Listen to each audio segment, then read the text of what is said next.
not just women are in danger, but all marginalized people, where being uniquely different right now might truly be considered a crime.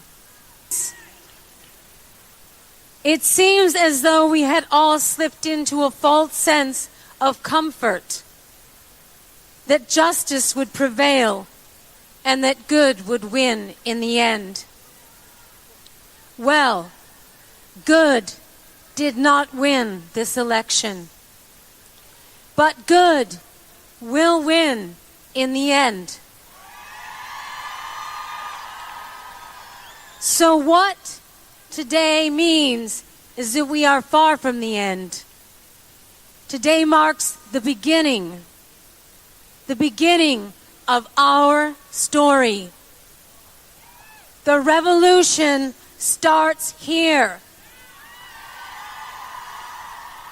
The fight for the right to be free, to be who we are, to be equal. Let's march together through this darkness, and with each step, know that we are not afraid. That we are not alone. That we will not back down. That there is power in our unity, and that no opposing force stands a chance in the face of true solidarity. And to our detractors that insist that this march will never add up to anything, Boston Red here with Friday Java, a weekly magazine of political theory, polling, and commentary. It is part of the history called people that make up this fascinating journey. We are part of the Obama network. For that, we make no apologies. What we pledge to do is give you the facts on a bridge to history, what body politics is, the most up-to-date theories of political science and psychology. Stay tuned for this incredible ride. Boston Red, peace out. Friday Java on the 27th of October 2017. The last presentation for the month of October. Let me do a little adjustment here on our sound. Okay, that should be all right. Anyway, nonetheless, this will be the last one for the month of October. Happy Halloween to those tomorrow night. And we move on here from WBRN Radio in Boston on the Boston Red Network. We'll start today with the people from the University of Virginia. That is Larry Sabato's shop. Incidentally, on a side note, DJ Trump released a fraction of the documents relating to the assassination of John Fitzgerald Kennedy today, as he was mandated to do by the first President Bush, George H.W. Bush, in 1992.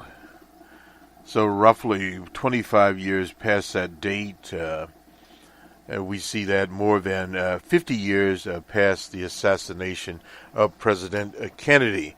Is some of this information coming out? It's swirling around what happened with Lee Harvey Oswald. We don't see as a great situation. His visit to Mexico. Now, Oswald was a very interesting character on the scene. He was in the Marine Corps, dealing with signals basically, and he also went to the Soviet Union at the time, not the Russian Federation, and he was in Minsk. He later married a Russian citizen, and he returned to the U.S. He was in Dallas, where his mother lived. He was raised in New York, basically speaking. And then he was also in New Orleans with something called the Fair Play for Cuba Committee, which was sponsored by some left formations, the Socialist Workers' Party at the time. We remember that organization being around in the 60s. The big question was he an American agent put into the left? Did he also represent the interests of the mob, the CIA, etc. One of the big problems in this whole dynamic, you had many of the basic players that were connected up with the Cuban Committee and the CIA. So you have CIA / Cuban right-wing exiles all thrown in there together with the right-wing types that were already in the Dallas-Fort Worth area. That was the place where the Secretary of State, Dean Rusk, was spat upon. LBJ himself was called names in that area. You had General Walker, a modern-day type of Steve Bannon.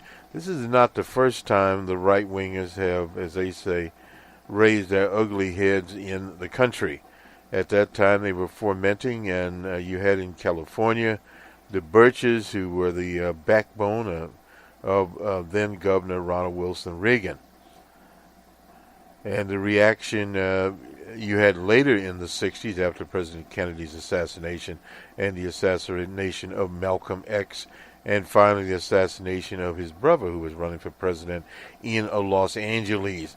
So there was a slew of assassinations after his assassination, which was basically looked at as a palace coup.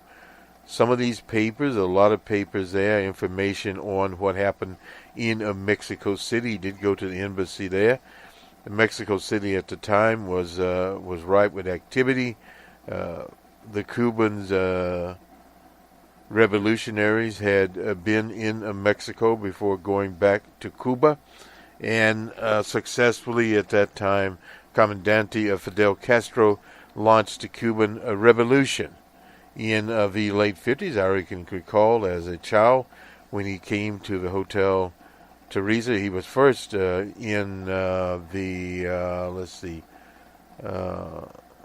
Waldorf Astoria, I believe, and they were kicked out of there, so they went uptown, an African-owned hotel named Teresa. That was where he, Che, and all of them were up there. And then he addressed the people of Harlem while he was there at the Apollo. So some of the history there, but back to Mexico City, yes, there were a lot of revolutionary types in Mexico City. There you had the Cuban embassy there in 1963, and of course a huge Soviet embassy compound there. Now, as alluded there, that the CIA, FBI, whomever, for all these operations together, got permission of the Mexican government to spy on those particular outlets.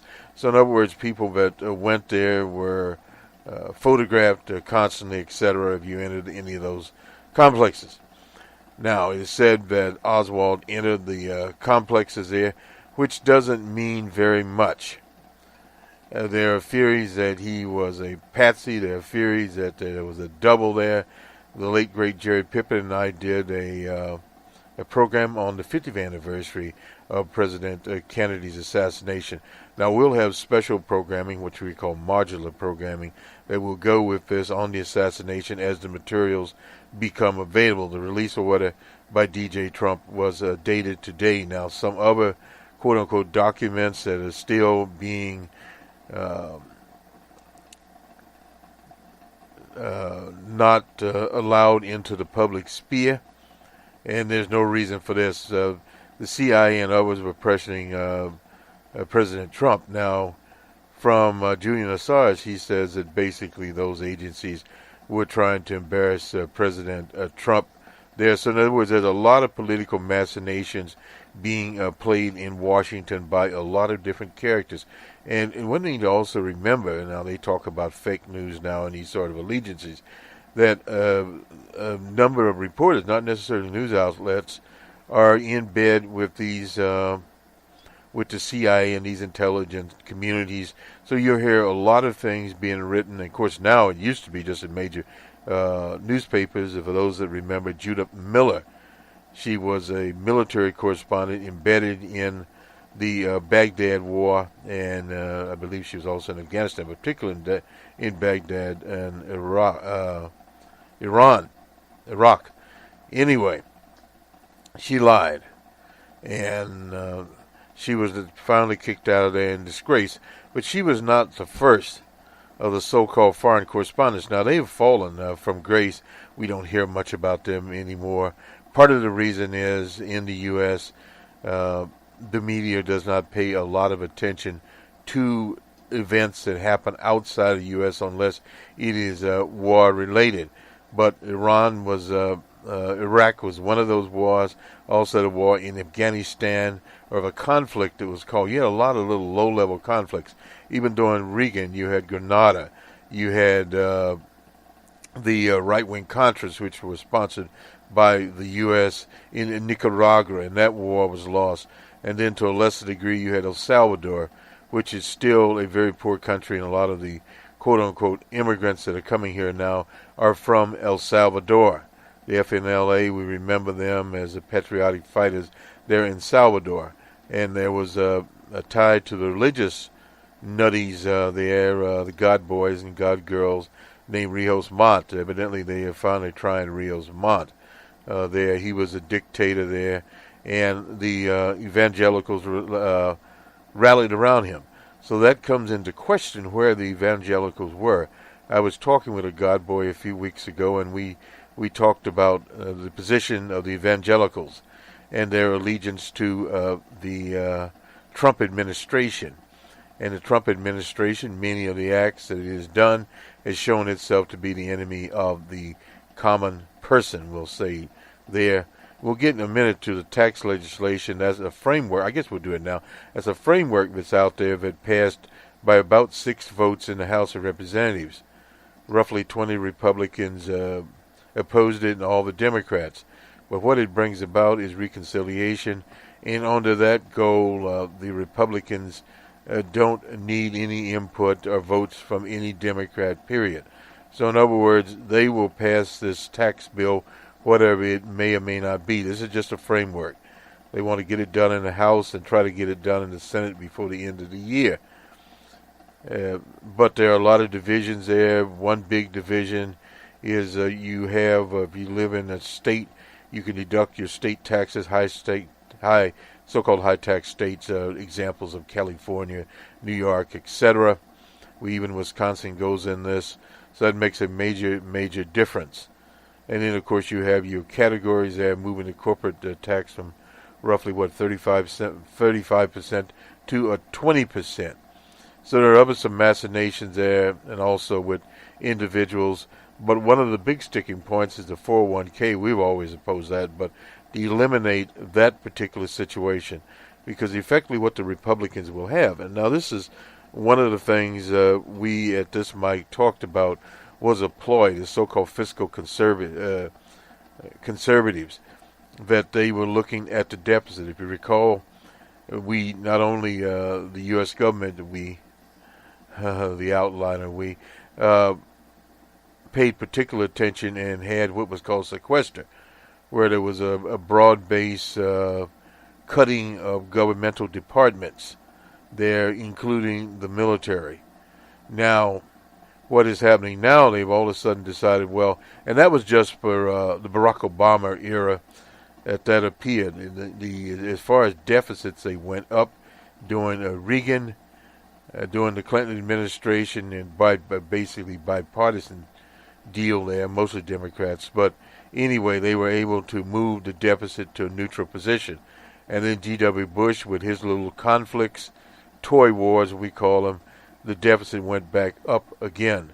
But during Barack Obama's presidency, they used this so-called deficit issue, was a big issue with the Republicans. But now it is no longer an issue. So they have $1.5 trillion out there and counting up, because of numerous other things that are happening there. You had Harvey, you had Maria, etc. But given to the climate change situation, the waters are rising. You will, in coming years, have more tornadic activity, more floods, etc. Thus, it will cost more money to deal with these particular situations. And on top of that, drilling in the Arctic Wildlife Reserve.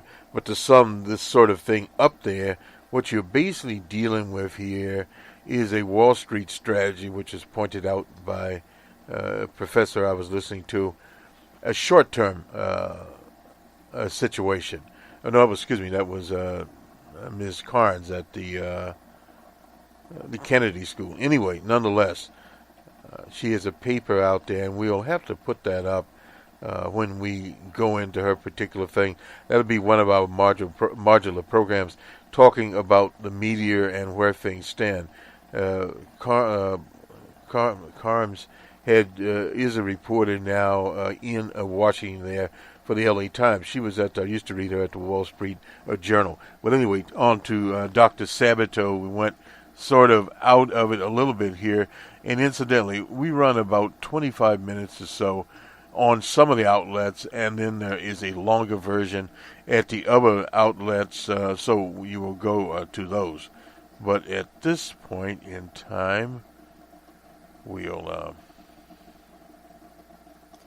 go to Dr. Sabato.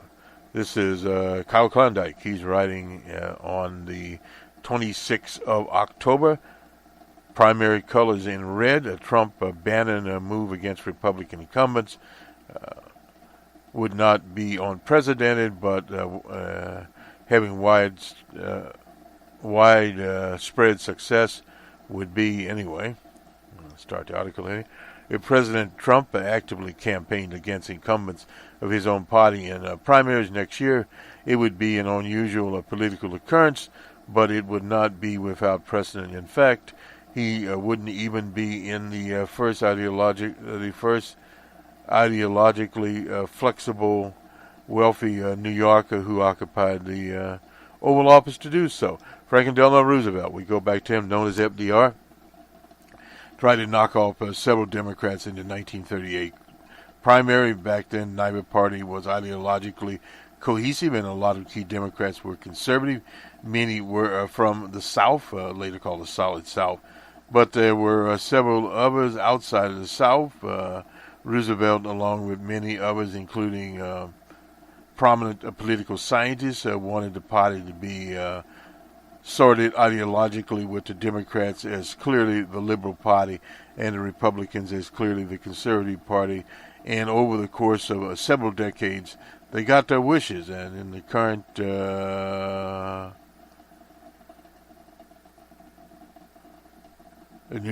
enumeration of our two-party system, although it is debatable as to whether the nation is necessarily better off.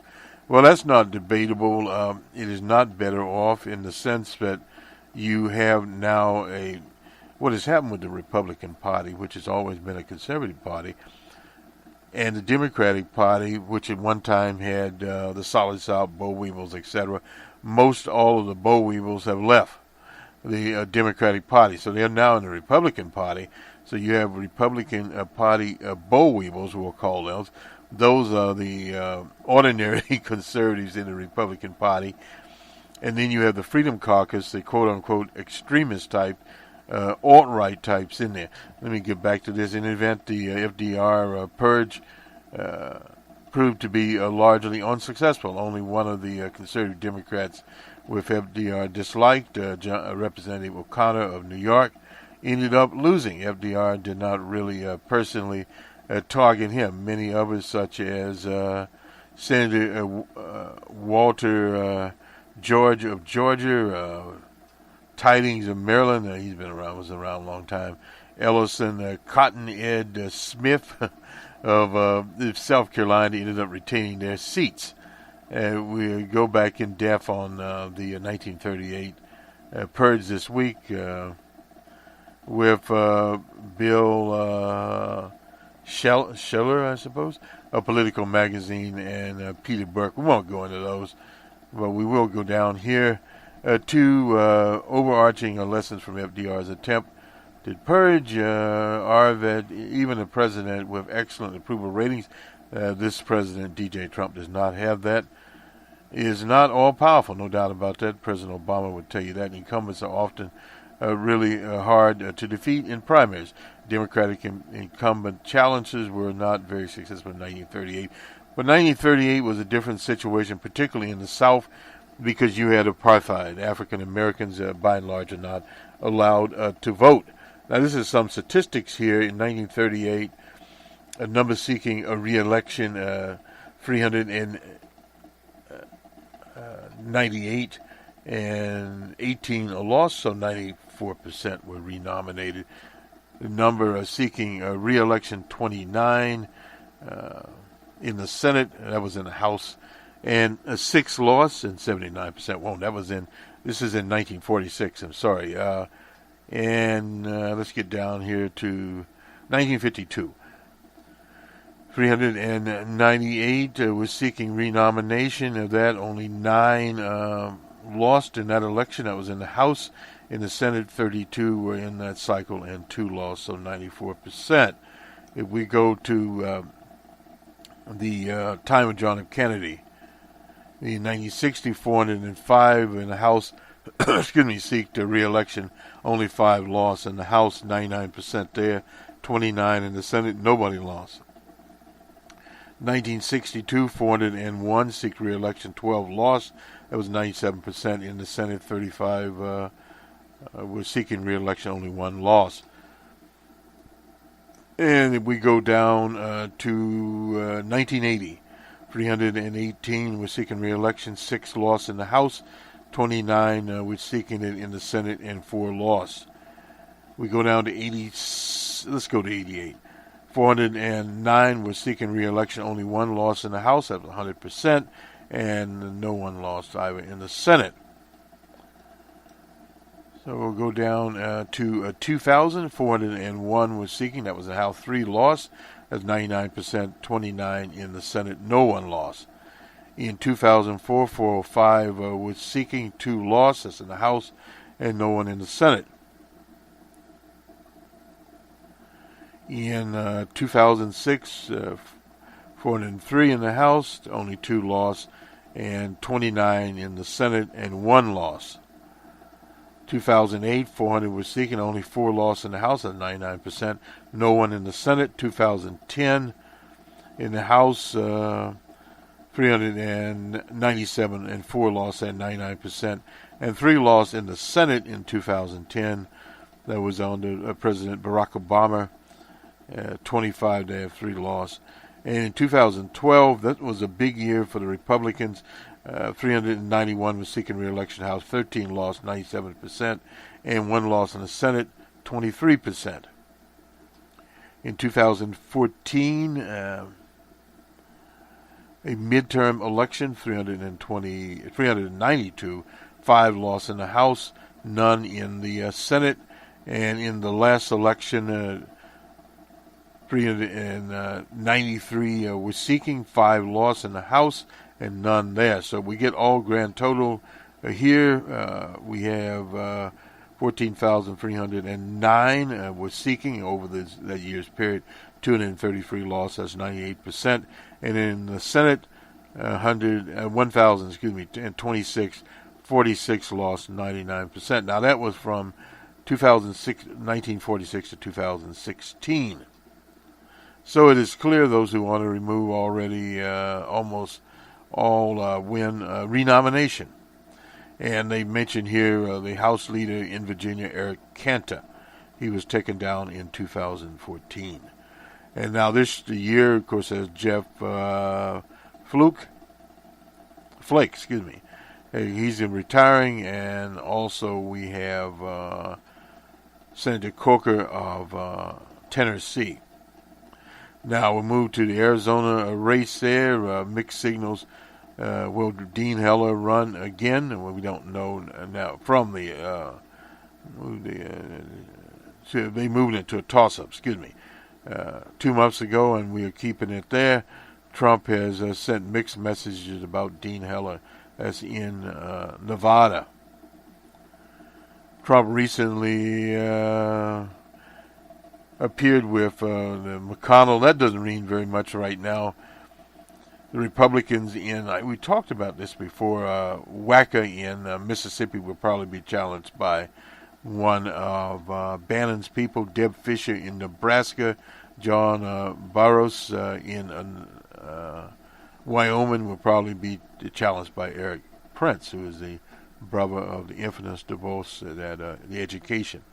And, of course, in Alabama, that comes up in December. Justice Roy Moore there beat out their man Luther Strangelove. Now in 2014, seeking re-election there. Remember, Pat Roberts came very close to losing out. Mitch McConnell, being Fed Cochran, had to come back using African-American votes in Mississippi.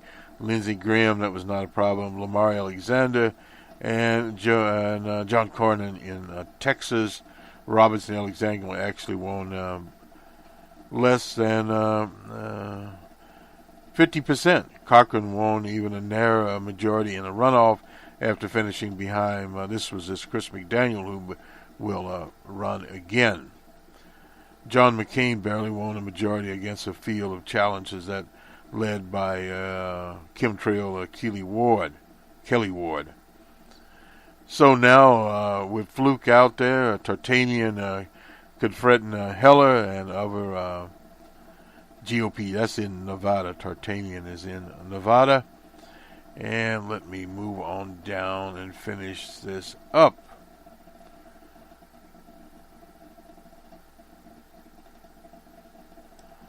This is about Bob Corker, but it's forget about it. But he would Bob Corker, incidentally, was one of the first senators to support DJ Trump. Then DJ Trump double-crossed him.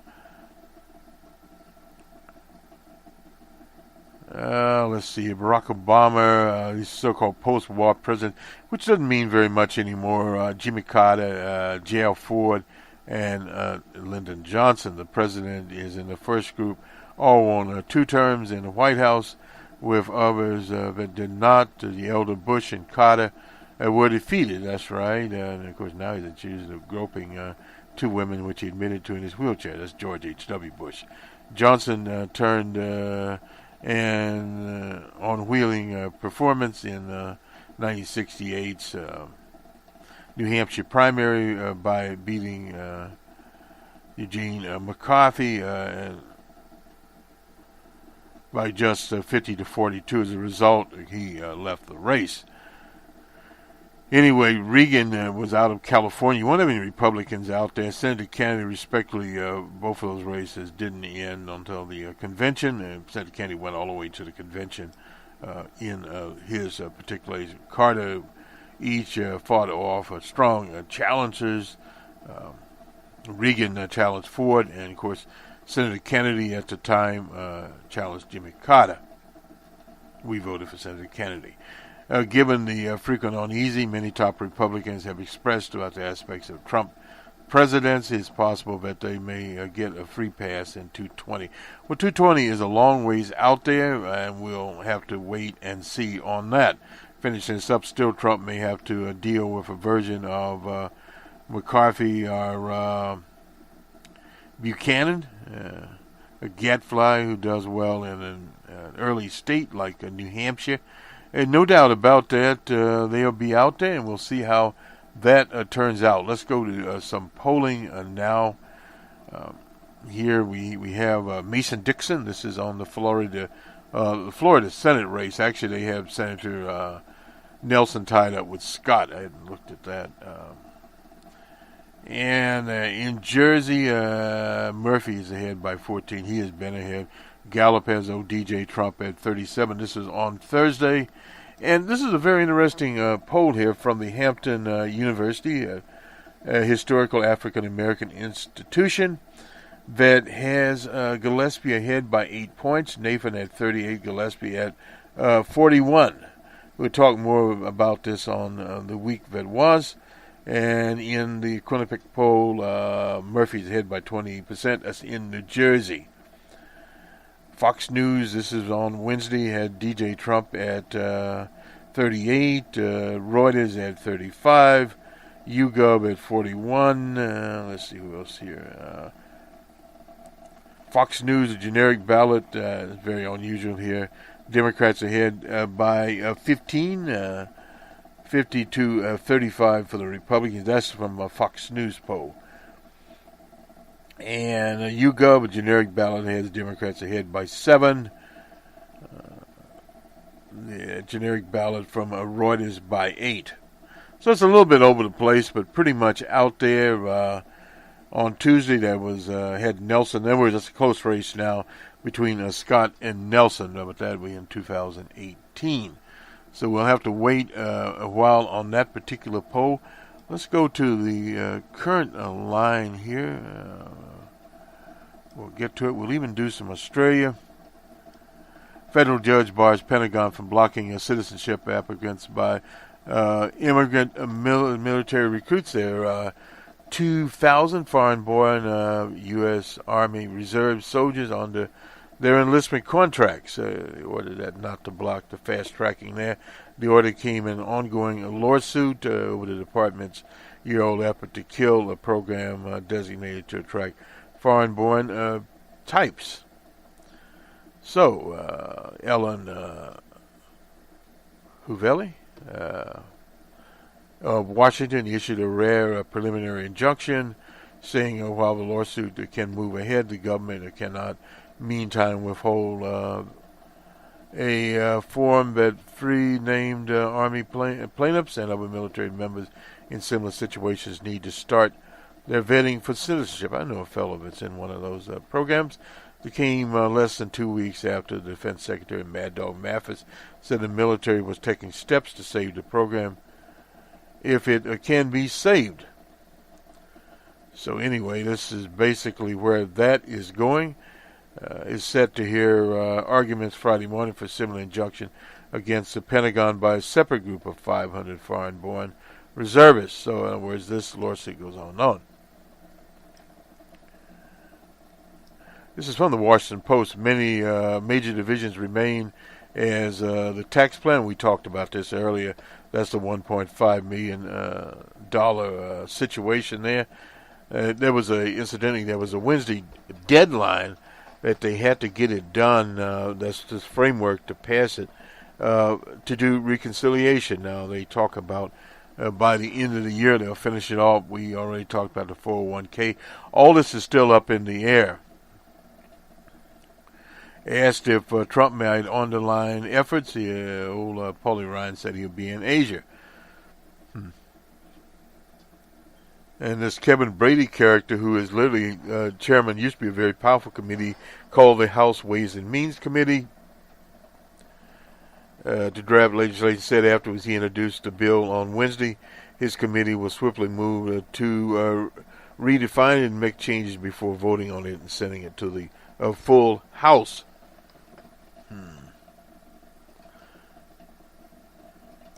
So, again, Republicans from 12 high-tax states, we hit on that in our introductory remarks here, as New York, New Jersey, and Pennsylvania where many voters stand to be hit hard if deductions are eliminated. This is that voted against the budget, but many in places like even every Republican member in California, Illinois delegation, they will be remembered. Republicans have been losing seats in Illinois and in California, whose statutes are subject to higher local taxes. You can deduct those off, and several UNOC members cast waited to cast a no vote until the legislation would win. One leader of the bloc supporting state and local taxes, called SALT, said despite the budgets passed, the bill itself cannot pass until Republican leaders deal with the issue. And no doubt about that. That was Tom McCarthy from Jersey. Tim Reed from New York is a member of the Tax Writing Committee who has been negotiating a deal. That is a big situation there. Several of concerned members met with the House leadership there. And it's the whip. I guess he's finally at a hospital. Sarkozy from Louisiana said negotiations are continuing. So this thing is still shaping up. The shrinking SALT from the tax code entirely would generate more than $1 trillion in additional revenue that could offset the 1.5. So in other words, they have to find money somewhere, and this is one of the big pools they can get it. Republicans considering changing the 401k and other retirement plans. Money promised on Twitter would leave the 401k untouched.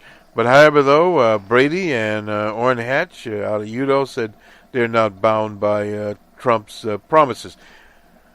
That is definitely true, but Trump could veto the whole thing, and if he vetoed it, it would be dead until they came back. So he does have the power of the pen there if he, in fact, wants to use it. We'll get to Gillespie. Well, no, we'll get to Gillespie now.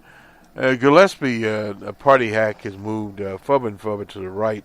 This is out of the Washington Post, and this is over ex-felons being able to vote. And this is about one particular individual that was convicted in 2001. He was convicted of child pornography. A Virginia resident, John Bowen, was prohibited from voting, setting on jurors obtaining firearms for all but 6 weeks. And during those 6 weeks, he had virtually no opportunity to exercise those rights. That didn't stop Gillespie from using Bowen's circumstances for an incendiary and misleading TV ad designed to frighten Virginians. The ad targeting his Democratic opponent, Nathan. We talked about that, and the Hampton University's 8 points for Gillespie, the party hack, in keeping with recent thrusts of Gillespie's campaign, which has taken a page from DJ Trump, scaring and dividing Virginians. In fact, he has come out, and Trump has come out, for keeping the Confederate monuments. That'll get a few racists out there. Virginia's a handful of states where voting and other rights are not automatically restored to convicts after they serve their sentences. The state constitution grants the governor that power, and recently governors have expanded on a restoration of policies of his predecessor. The current governor there, McCullough, went further by restoring virtually automatically felons whose sentences were complete in real time, as well as tens of thousands of ex-ones. Nonetheless, born in the later category, had been convicted and incarcerated for a year in 2001. That's 16 years ago. His rights were suspended until December last year, when they were restored, in keeping with the policy of the current Governor McCullough. And technically it's true that McCullough's policy, which north and backs, it makes it easier for Bowen to obtain firearms, serve on juries, etc. In fact, there was no election in the 41-day period. Gillespie fanning the flames, no doubt about that, out there. And let me see if we can get the attack ad here. I'm not sure we can.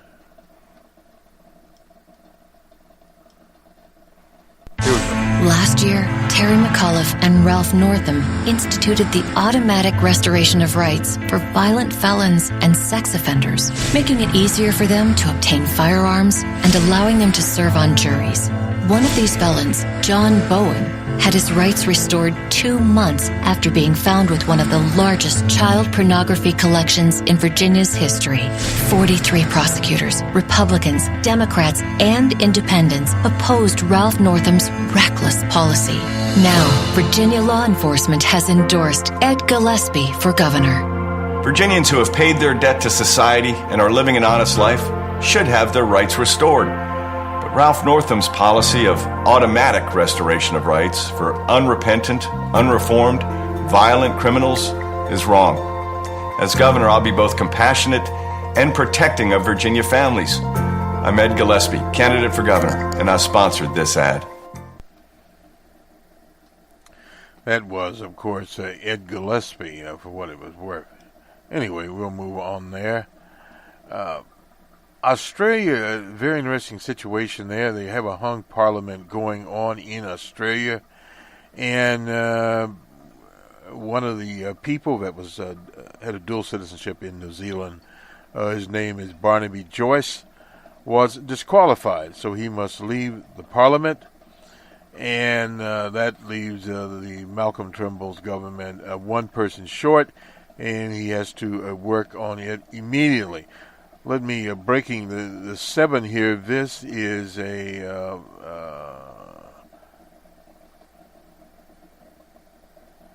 there were several of them here. There's a former nationalist senator named Florner Nash,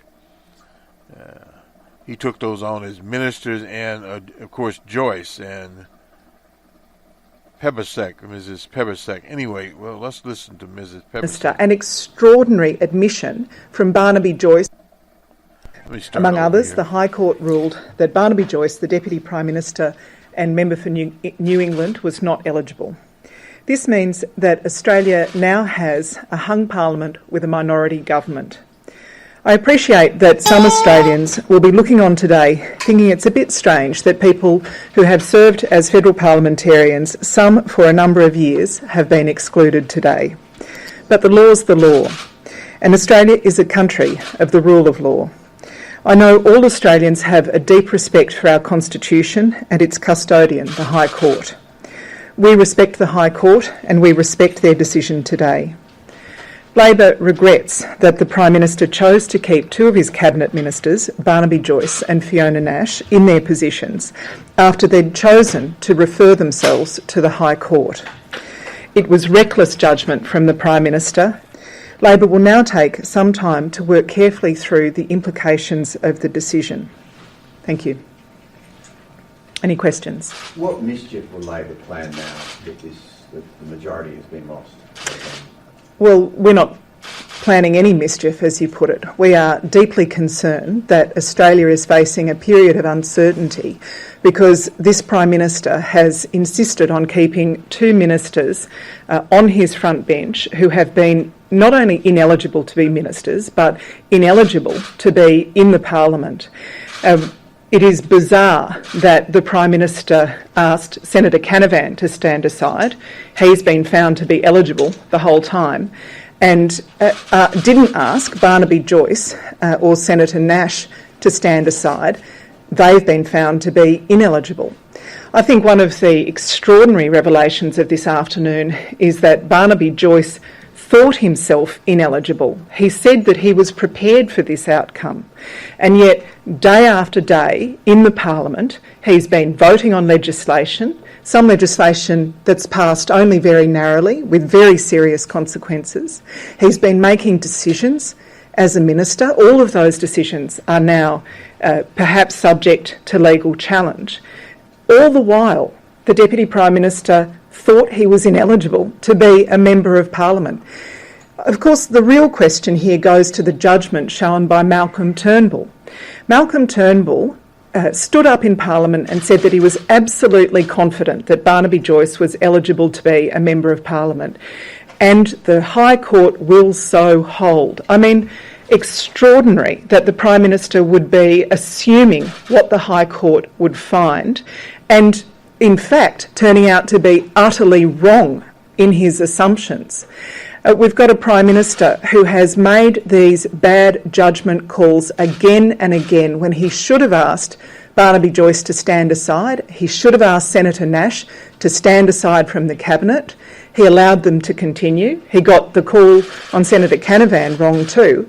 And now, of course, he's defending Michaelia Cash in the same way that he defended Barnaby Joyce. Are you saying these votes ought to be declared null and void?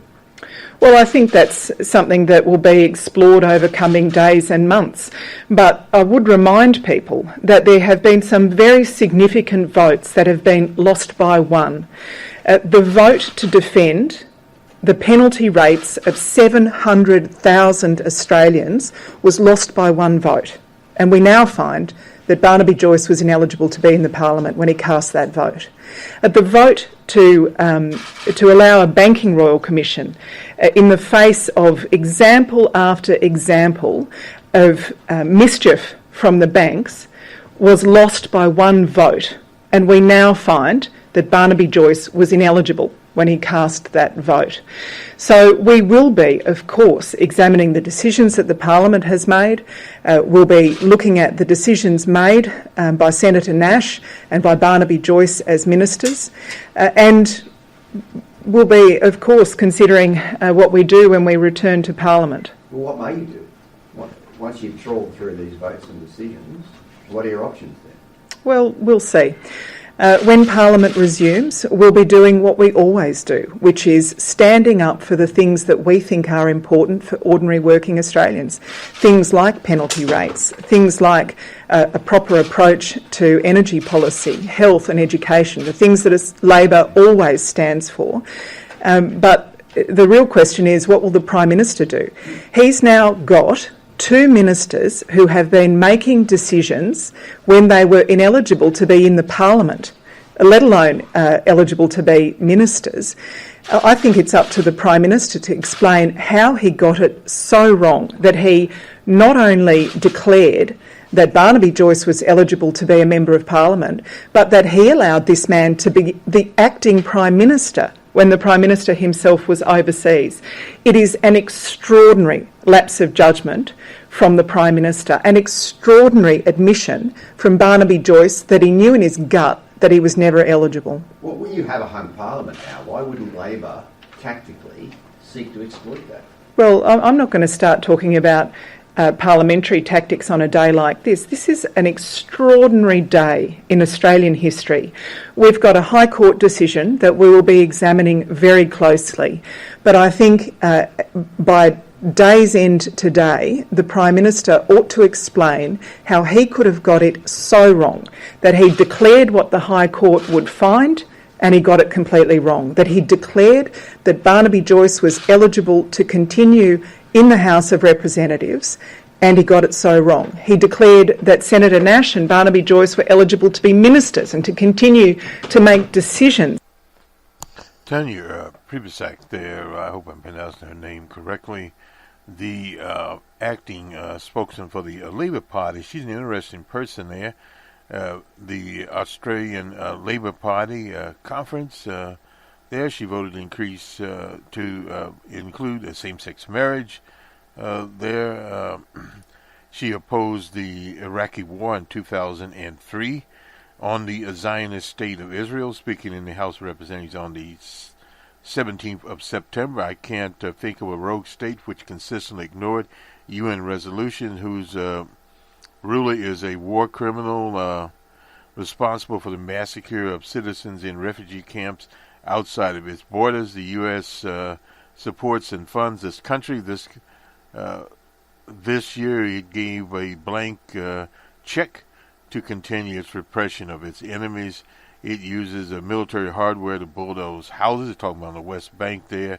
And it is called Israel. The war criminal is Ariel Sharon. Needs to say now, you have to remember now, this is an ignored UN resolutions for 30 years.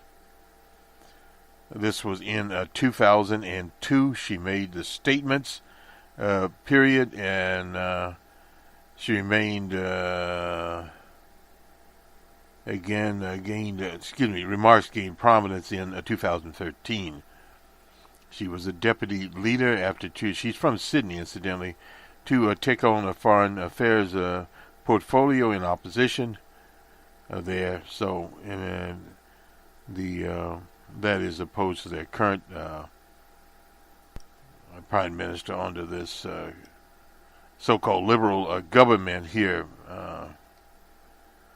Previously, briefly visited Israel and the state of Palestine in 2014, meeting with the prime minister of Palestine there. So she has been around for a while. Since the early 2000s, she's been in politics. Thought we'd give a little bio on Tanya Prinsek. She was, let's see, we're looking at it here, born in 1969. So she's been there. And nonetheless, World Series Game 3 will be played in Houston, Texas tonight, I believe at about 8 o'clock Eastern time. It is 1-1. We'll have a little short segment of one of our modular programs on Game 2. It was an amazing game, a high-scoring game that we're covered from as many angles as we can. That should get up a little later this morning. that particular game. We also have a tribute coming up to Fats Domino. He passed a couple of days back. Antone Fats Domino, a fixture of the city of New Orleans, a man that was part of his community. He was embedded in his community. He was there when that national tragedy called Katrina occurred. He managed to get to the roof of his house and was rescued. The various media outlets were reporting him dead. He had not died at that time, but he did die. He was 89 years old. Amazingly, his producer, Dave Bartholomew, who is 98, is still alive and well and kicking, as one would say. So we'll do this. Found some footage, we'll do the audio part, of a concert he did with Ricky Nelson, one of our favorites, who died many years back there. For those that remember the perhaps reruns or runs of Ozzie and Harriet, that was Ricky Nelson there. That was famous, Fats Domino, and some commentary from a producer that did a film on Fats Domino. It was a French film, because at the time during apartheid. Now this is one of the things to remember where we tie these things up. During the apartheid period, African Americans were only shown for a few minutes on national TV, like the Ed Sullivan Show, and even a working class person like Elvis Presley was only shown from the waist up on the Sullivan Show. So it was a totally different dynamic in America. So when you hear about Make America Great Again, that is what they're talking about. It's a serious situation.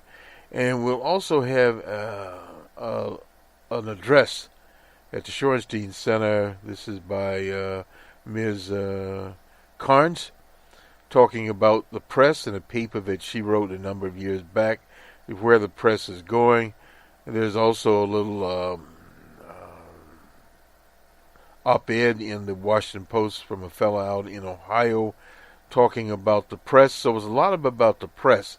So we'll do another one of our little modular programs about it. And what we plan to do is put links to many of these modular programs on some of our regularly scheduled programs. Let me go through those. Friday Jobber, which we are now, and the week that was, and the Monday Morning Quarterback. There are three of them.